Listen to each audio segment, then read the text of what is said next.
थोड़ा अपनी कमाई की भी ख्याल रखो, बाप की कमाई को बर्बाद ना करो। एक कोई बहुत बड़ा सेठ था, वो बहुत पैसे कमाता था, उसका बेटा पैसे उड़ाता रहता था। कितने घरों में ऐसी घटना हो रही, बाप कमाता बेटा उड़ाता है। घर में एक कमाने वाले दें आठ को खाना, छोटे बड़े मजे में मध्यम श्रेणी का दुख पाना। तो पैसा कमाता बाप बहुत परेशान हो गया कि एक ही बेटा है, उड़ाता बहुत है। रोज 2000 100 1000 खर्च कर देता था। बाप को एक दिन गुस्सा आ गई, जोश आ गया, खरोश आ गया। उसने कहा रुक, अपने हाथ से कमा करके लाओ आज शाम तक 100 रुपये, अन्यथा इस घर में तुम्हारी नो एंट्री है, अलग रहो जाकर। बेटे को थोड़ा चिंता हुई कि मेरे पिताजी इतना कड़क तो कभी नहीं हुए, कैसे कड़क हो गए। सोच विचार किया और बहन से 100 रुपये मांग लाया, पिताजी को दे दिया। तो पिताजी ने कहा कि इसको जाओ, सामने कुआं है उसमें फेंक दो जाकर। तो उसने कुआं में फेंक दिया। दूसरे दिन पिता ने कहा 100 रुपये आज फिर लाना पड़ेगा, तभी घर में भोजन मिलेगा, रात सो सकोगे नहीं, सोने नहीं दूंगा। तो फिर वो लड़का गया, अपनी माँ से 100 रुपये मांग लाया और दे दिया पिताजी को। पिताजी ने कहा इसको कुआं में फेंक दो, फेंक दिया। तो बाप ने सोचा ये 10 मिनट में कमा के कहाँ से ले आता है।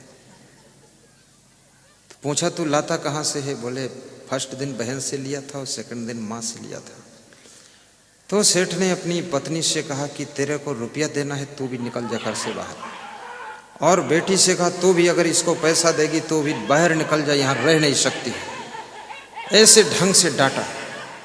तो बेटी ने भी पैसा देना बंद कर दिया और उसने भी, माँ ने पैसा देना बंद कर दिया। अब तीसरे दिन वो चक्कर में पड़ गया। बाप ने कहा जाओ रुपया कमा कर लाओ। तो उसने बहुत मेहनत किया, बहुत मेहनत किया तो 50 रुपये कमा कर लाया और पिताजी को दिया।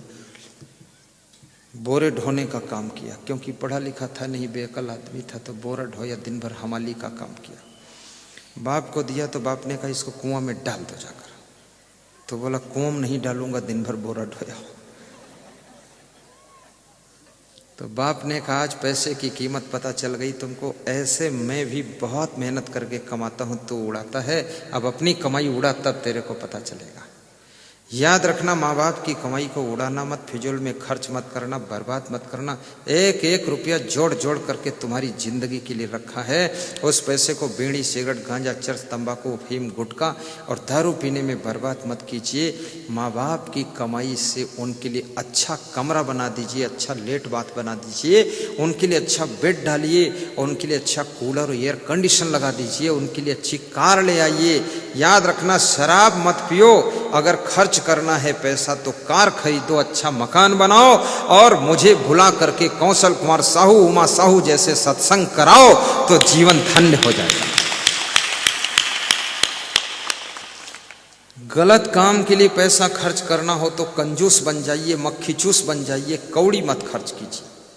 लेकिन अच्छे काम के लिए पैसा खर्च करना हो तो दानवीर कर्ण बन जाइए, दानवीर भामाशाह बन जाइए, दानवीर राजा मोहर ध्वज बन जाइए। दिल खोल करके दान कीजिए। अभी यहाँ इतने लोग आए हैं, इसमें बहुत से लोग तंबाकू भी खाते हैं, पान भी खाते हैं, बहुत से लोग बीड़ी भी पीते हैं, बहुत सी महिलाएं भी बीड़ी पीती है, बहुत हिम्मत वाली है महिला। फिर इंटीरियल क्षेत्र है, यहाँ की महिलाएं तो ज़्यादातर बीड़ी पीती है, पर मेरे सामने नहीं पीती है। इसलिए नहीं पीते हैं कि गुरुजी जान ना पाए, पी लो बीड़ी। लेकिन महिलाओं से मैं कहूँगा ये बीड़ी छोड़ो, ये तम्बाकू खाना छोड़ो। पुरुषों से भी कहूँगा ये अफीम, ये पुड़िया, ये गुटखा, ये तंबाकू खाना छोड़िए, शराब पीना छोड़िए और पैसे की बचत कीजिए, दांतों को चमकाइए और हंसिए तो आपके दांत मोती जैसे चमकने चाहिए। और गला भी आवाज़ कीजिए तो सुरीला गला निकलना चाहिए, कोयल का कंठ निकलना चाहिए। ऐसा वैसा खा पी करके ये सब गला को ऐसा भदभदा बनाया है, जैसे जब गाते हो तो लगता है कोई भैंस बोल रही है, क्या आवाज़ है। कोयल से सुरीली आवाज़ होनी चाहिए। कचड़ा पचड़ा लफड़ा क्यों खा कर बैठे हो? कभी मत खाइए इसको और पैसे बचाइए, उस पैसे से सत्संग कराइए। कहीं दान देने का नंबर आ जाए, प्रयागराज कुंभ मेला हो रहा है, अगर इतने लोग बैठे हैं 10-20 रुपये भी दान करें तो कम से कम ये 3000-4000 लोग हैं, तो 20 रुपये करो तो 4000 से गुणा करो, कितना आएगा? गणित लगाओ। 4 दूनी 8, कितना हुआ? अरे तुमको मालूम नहीं गणित, जल्दी बोलो। 20 को 4000 से गुणा करो, 20 चक्कू 80 और 3 जीरो बढ़ा दो 80,000 हो गया। 80,000 ये दान आ जाएगा, फटाफट काम हो जाएगा। लेकिन 80 पैसा नहीं आएगा, क्योंकि कंजड़ लोग बैठे हैं। जहाँ दान देना चाहिए वहाँ जेब में हाथ नहीं डालेंगे, और जहाँ दारू पीने का नंबर आएगा वहाँ जेब भी बेचकर दारू पी लेंगे। अच्छे काम में धन खर्च कर दीजिए। जैसे मैं बोलता हूँ, ऑल थ्रू बोलता हूँ, धारा प्रवाहिक बोलता हूँ, दमदारी से बोलता हूँ, लेकिन कब बोलता हूँ, क्या बोलता हूँ, कहाँ बोलता हूँ। जहाँ जरूरत है वहाँ बोलता हूँ, जो जरूरत वो बोलता हूँ, जैसा चाहिए वैसा बोलता हूँ, और नहीं चाहिए तो नहीं बोलता हूँ, चुप भी हो जाता हूँ। तो बोलना भी चाहिए इंसान को, जहाँ जरूरत है खूब बोलिए, लेकिन जहाँ जरूरत नहीं वहाँ चुप भी रहिए। चुप रहने की शक्ति भी समझ लीजिए, शांत रहने से कितना बड़ा फायदा होता है, मौन रहने से कितना बड़ा प्रॉफिट होता है। माननीय पूर्व प्रधानमंत्री मनमोहन सिंह 10 साल तक मौन रह करके उन्होंने प्रधानमंत्री के पद पर विराजमान रहे, मौन की शक्ति का प्रदर्शन कर दिया कि मौन से भी प्रधानमंत्री बना जा सकता है। उनसे किसी ने कहा कुछ तो बोलो, बोले कुछ भी बोलूंगा तुरंत उतार दिया जाऊंगा, और कुछ नहीं बोलूंगा तो सब कुछ मैं रहूंगा। बोलना ही नहीं है। लेकिन बोलने से भी कितना फायदा होता, बोलने की शक्ति। अगर संभल कर बोलना आता है तो बोलना अगर संभल कर आ गया तो मौन से ज्यादा वाणी का महत्व होता है। वर्तमान के प्रधानमंत्री नरेंद्र मोदी माननीय साहब बोल बोल कर एक एक दिन में 8-8 मीटिंग, 8-8 भाषण कर करके एक ही बार में छक्का मार करके दिल्ली के दिल में बैठ गया जाकर के। ये बोलने की ताकत को भी समझो। जहां जरूरत पड़े तो मनमोहन बन करके मौन साध लेना, और जहां जरूरत पड़े तो मोदी बन करके डंका बजा करके भाषण भी कर देना। इस तरह से होना चाहिए। लेकिन तुमको ये तौल नहीं पाते हो कहाँ बोलना चाहिए, कहाँ मौन रहना चाहिए। घर में जब जाओ तुम वहाँ मौन रहो, श्रोता बन करके रहो। तुम्हारी वाइफ बोले तुम सुनते रहो और कहते रहो जी साहेब, जी साहेब, जी साहेब। तो पत्नी बोली समझ में आ गया, बोले सब समझ में आ गया साहेब। तो वहाँ ना बोलने से सफलता मिलेगी।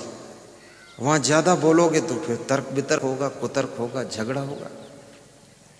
क्योंकि तुम्हारी वाइफ इस इंतजार में रहती मेरी बात भी कोई सुनने वाला होना चाहिए। क्योंकि सासू तो सुनती नहीं है, क्योंकि सासू तो बहुत बड़ी स्पीकर है, वो तो लोकसभा की स्पीकर है। वो तो इतना बोलती है कि पड़ोसी के कान तात हो गए हैं। अब सासू सुनना नहीं चाहती और ससुर तो बिल्कुल बहरा हो चुका, सुनता ही नहीं। और पति देव घर में आते अपना भाषण शुरू करते हैं, तो ये पत्नी देवी किसको सुनाई। तो तुम इनकी बात को सुन लिया करो। और कितने नेता लोगों की पत्नियों ने ख्याल नहीं किया, तो नेता केवल नाम का पति रह गया, अपनी पत्नी का पति। वो दूसरी पत्नी, तीसरी पत्नी न जाने कहां कहां फंस के उलझ गया और अपने घर को तबाह कर डाला, बर्बाद कर डाला। इसलिए मैं कहूंगा हर पत्नी को अपने पति की सुरक्षा करनी चाहिए, पति को कंट्रोल रखना चाहिए और पति को कब्जे में रखना चाहिए। क्योंकि ये पतियों का कोई भरोसा नहीं आता, पता लता मिलेगा ढूंढे नहीं। रघुपति राघव राजा राम, पता ना पाऊं पति राम। ये सब इनको संभाल के रखना पड़ेगा। घर में नौकरानी है तो भी अपने पति और नौकरानी पर ध्यान दीजिए, कहीं नौकरानी और पति की आंख मैच तो नहीं कर रही है। नहीं तो रानी जो है वो परेशानी में पड़ जाएगी और नौकरानी रानी बनकर बैठ जाएगी। ऐसा भी बहुत घरों में हो गया है। इसलिए ज्यादा नौकरानी घर में मत रखिए, नहीं तो तुम्हारा पति खतरे में है। और ये भी मैं कहूंगा नौकर भी ज्यादा घर में मत घुसेड़िए, नहीं तो आपकी रानी भी खतरे में है। क्योंकि संसार में मनुष्य का मन बड़ा चंचल है, इधर उधर फिसल जाता है, भटक जाता है और खतरा हो जाता है। इसलिए बहुत दूर से कुसंग का त्याग करना पड़ता है। आज छत पर मैं था, मेरे पास 4-6 लोग खड़े थे। कोई कुछ अपनी तकलीफ बता रहा था, कुछ बता रहा था। एक महिला गर्दन टेढ़ी किए हुए अपने बेटे के बारे में कह रही थी, नाक में बोल रही थी कुछ नहीं। अरे हमने कहा तेरी भाषा में नहीं समझता माता जी, दूर रहो, मैं आशीर्वाद कुछ भी नहीं दूंगा, मेरे से दूर खड़ी हो तुम। बोले क्यों? हमने कहा क्यों म्यों करो मत, क्योंकि हम संत हैं, ब्रह्मचारी हैं, पास में नहीं खड़े हुआ जाता है, दूर रहो तुम। ना रहे बांस ना बजे बांसुरी, लफड़ा पालने की जरूरत क्या है। हम वो साधु नहीं हैं जो सदुनी साथ में रखते हों, या हम वो साधु ऐसे नहीं जी लड़कियों को साथ रखें या गाड़ी में बिठाएं या आश्रम में रखें। हम पचड़े में नहीं फंसते हैं, बिल्कुल बेदाग जिंदगी जीना है। और जितने लोग मुझसे जुड़े हुए डंका बजा कर कह सकें कि हमारे असंग देव साफ निर्मल आदमी। इसलिए मैं लड़कियों को सेल्फी खींचने से मना करता हूँ। सेल्फी उल्फी मत खींचना, क्योंकि तुम सेल्फी खींचोगी हमारे पास में खड़ी हो जाओगी, या दूर से खींचोगी तो भी साथ में आ जाएगा, तो लोग देखेंगे कहीं व्हाट्सअप कर दिया और डाल दिया फेसबुक पर, अरे असंग साहब इतना लड़कियों को निकट रखते हैं, उसके मुंह के पास मुंह करते हैं, बहुत बेवकूफ़ आदमी असंग साहब। तो ये बदनामी होगी। इसलिए जो लड़कियां बुद्धिमान हैं, जो स्त्रियां बुद्धिमान हैं, वो गुरु जी के साथ में सेल्फी नहीं लेती। अपने पति के साथ, पिता के साथ बैठ करके साइड में फोटो खिंचवा लीजिए। आपका फैमिली के साथ फोटो वहाँ चल सकता है, लेकिन किसी भी माता बहन के साथ में अकेला फोटो तुम्हारे गुरु के ऊपर धब्बा लगा सकता है, और चमकता हुआ सितारा तुम्हारा गुरु है, दाग ना लगे उसके ऊपर, इसकी जिम्मेदारी आप लोगों की है।